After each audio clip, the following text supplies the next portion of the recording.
flamboyant, fake art house junk the Academy liked to smile on from time to time, just to show it had a brain as well as a heart.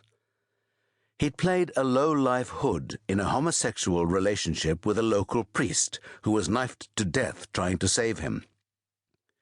When the clamour petered out and the golden statue was safely stored somewhere he didn't need to look at it, Alan Prime decided to make movies for people, not for critics. One a year for almost 3 decades. Nothing that followed gave him another nomination. The lack of Oscars never bothered Prime too much, most of the time. From the 80s on, he'd become more and more bankable, a multi-million-dollar name who always brought in an army of female fans in love with his chiseled Mediterranean looks, trademark wavy dark hair, and that slow, semi-lascivious smile he liked to throw in somewhere along the line. Except now. He'd tried, and every time he began to crease up for the famed smirk, Roberto Tonti had gone stiff in his director's chair, thrown back his hoary aquiline head with its crown of grey hair like plumed feathers, and howled long and loud with fury. "This is what I do," Prime had complained one day when the verbal abuse went too far. He was in costume, a long, grubby medieval gown, standing in front of a blue screen, pretending to deliver some obscure speech to a digitized dragon or some other monster out of a teenage horror fantasy, though he couldn't see a thing except lights and cameras, and Tonti thrashing around in his chair like some ancient skeletal wraith. "Not when you work for me," Tonti screamed at him.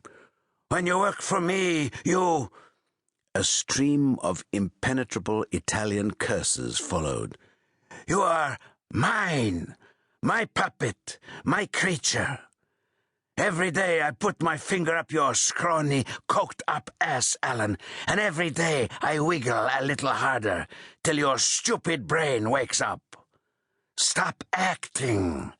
Start being." Stop acting. Start being. Prime had lost count of the number of times he'd heard that. He still didn't get it. Tonti was 73. He looked 150 and was mortally sick with a set of lungs that had been perforated by a lifetime's tobacco. Maybe he'd be dead before the movie got its first showing in the US. They all knew that was a possibility. It added to the buzz Simon Harvey's little army of evil PR geckos had been quietly building with their tame hacks all along. Alan Prime had already thought through the director's real-life funeral scene. He'd release one single tear, dab it away with a finger, not a handkerchief, showing he was a man of the people, unchanged by fame. Then, when no one could hear, he'd walk up to the casket and whisper, "Where's that freaking finger now, huh?" Or maybe the bastard would live forever, long enough to dance on Prime's own grave. There was something creepy, something abnormal about the man, which was, the rumours said, why he'd not sat at the helm of a movie for 20 years, frittering away his talent in the wasteland of TV until Inferno came along. Prime swallowed a fat finger of single malt, then refilled his glass from the bottle on the table. It was early, but the movie was done, and he didn't need to be out in public until the end of the day.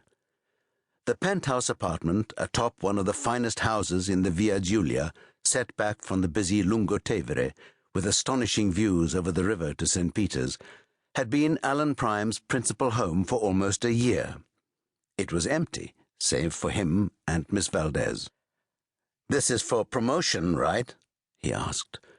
"Si," the woman said, and patted her briefcase like a lawyer, sure it contained proof.